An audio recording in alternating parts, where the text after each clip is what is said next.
क्योंकि एक तो मैं इस बात को कभी नहीं समझ पाया, आज भी इस गुत्थी में हूँ, सोच रहा हूँ, इतने बुद्धिमान, इतने अनुभवी व्यक्ति हमारे अग्रज मेरे पितातुल्य, उनका जब हमने बयान देखा पढ़ा तो बहुत हम विचलित भी हुए और थोड़ा सा समझ में नहीं आया कि ऐसा उन्होंने क्यों कहा। ये बात ठीक है कि जब तक आरोप हो, किसी पे विवेचना चल रही हो किसी प्रकरण में, तो ठीक है, ये न्यायहित में भी होता है कि जब तक न्यायालय को निर्णय न दे दे हम उस पर टिप्पणी ना करें। पर यहाँ न्यायालय ने निर्णय दिया है, न्यायालय ने निर्णय दे के ये कहा है कि आरोप सिद्ध हुआ, 7 साल की सजा हुई। कुछ समय पहले आपको याद है राहुल गांधी जी को 2 साल की सजा हुई और उन्हें अपनी लोकसभा की सदस्यता को खोना पड़ा। यहाँ 7 साल की सजा, और हमारे अग्रज अनुभवी वरिष्ठ नेता ये कहते हैं कि इस दुख की घड़ी में हम उनके साथ संघर्षशील हैं, और ये परिणाम भाजपा के तमाम साल के शासनकाल में संघर्ष का है। मुझे बहुत प्रसन्नता होती अगर राघोगढ़ की बेटी के साथ जो अन्याय हुआ था 2010, अगर मेरी स्मरण शक्ति सही है, 10 मई की शायद दिनांक थी अगर मैं सही हूँ, निर्दयता से दिनेश मकवाना और कैलाश अग्रवाल जी का टुकड़े टुकड़े टुकड़े टुकड़े करके एक हत्याकांड सामने आया था। उसके बाद में जला के राख। इतनी खराब परिस्थिति थी कि जब घर वाले वो लाए अंत्येष्टि का समय हो तो ब्राह्मण पंडित ये न बता पाए कि इनका कैसे करें अंत्येष्टि। और उस वक्त अगर ये बयान आता, उमाजी राघोगढ़ की हैं, अग्रवाल परिवार से, निष्ठाधार उनका है, अगर वो कहते कि इस दुख की घड़ी में मैं कैलाश अग्रवाल के परिवार के साथ हूँ और न्याय दिलाऊंगा और न्याय के लड़ूंगा और सत्यमेव जयते, तो हम मानते उस निर्मम हत्याकांड के दोषी, सजा याफ्ता उस परिवार के एक सदस्य जो जमानत पे बाहर थे, वो भी इस फैसले में आरोपी सिद्ध हुए। एक परिवार के 3-3, 4-4 लोग कोर्ट ने सजा सुनाई, वो जेल में है। फिर ऐसा बयान, और ऐसा नहीं है, इसी परिवार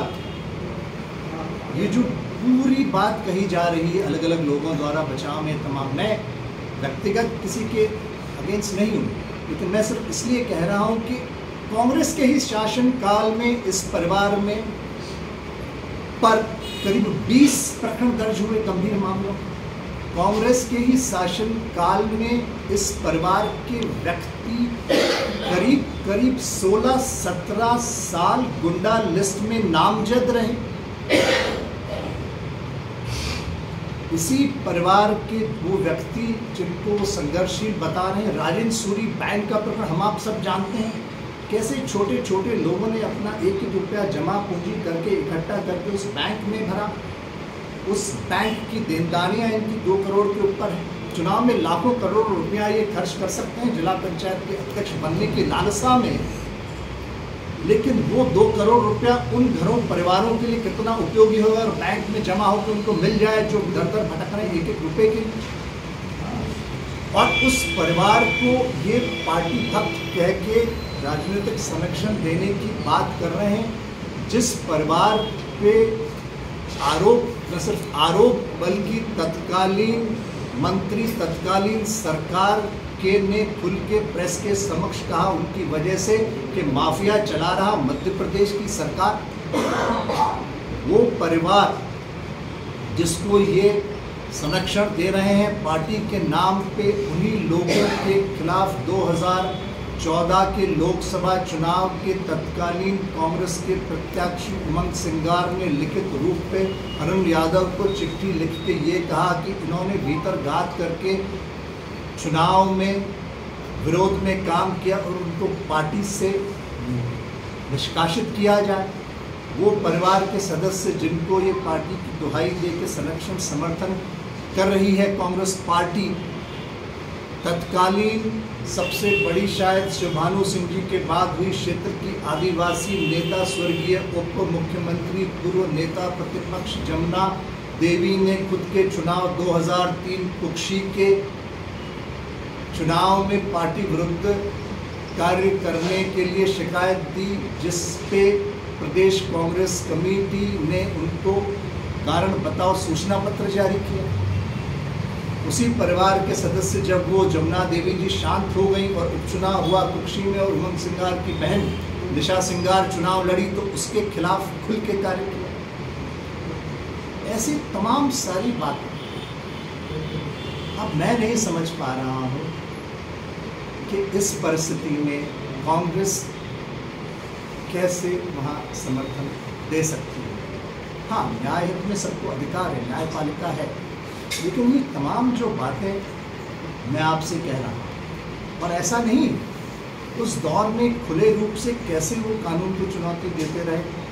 करीब करीब 10 साल तक वो फरार रहे, फरारी वारंट रहा उनके नाम से और उस पूरे वारंट में दर्ज है बातें कही गई। जो विवेचना अधिकारी थे, जो पुलिसकर्मी थे, उन्होंने लिखा है उसमें कितनी बार वो घर गए, क्या वो व्यवसाय करते हैं, क्या क्या होता रहा। और आप में से कौन ये बात भूल सकता है, अनुराधा शंकर हमारी आईजी रही थी इंदौर रेंज की, आधी रात किस अवस्था में राजस्थान की पुलिस के वारंट के होते हुए उनको किस स्थिति परिस्थिति वहाँ से उठाया गया। और आज भी गुजरात सरकार में उनके खिलाफ प्रकरण लंबित हैं। और ये कौन भूल सकता है कि इन अपराधी प्रकरणों की होने की वजह से उन्होंने अपने यहाँ का पता छुपा के इंदौर का पता दे के गलत तरीके से शस्त्र लाइसेंस अर्जित किए, झूठे शपथ पत्र दिए जो 400 BC की श्रेणी में आता है। जब ये बात उजागर हुई और मेरे ही विधानसभा प्रश्न से बात उजागर हुई तो उनके लाइसेंस निरस्त किए गए और उनके 400 BC का प्रकरण पंजीबद्ध हुआ। तो ये सब चीज़ें क्या आवश्यक, क्या सत्ता इतनी आवश्यक है? तो इन सब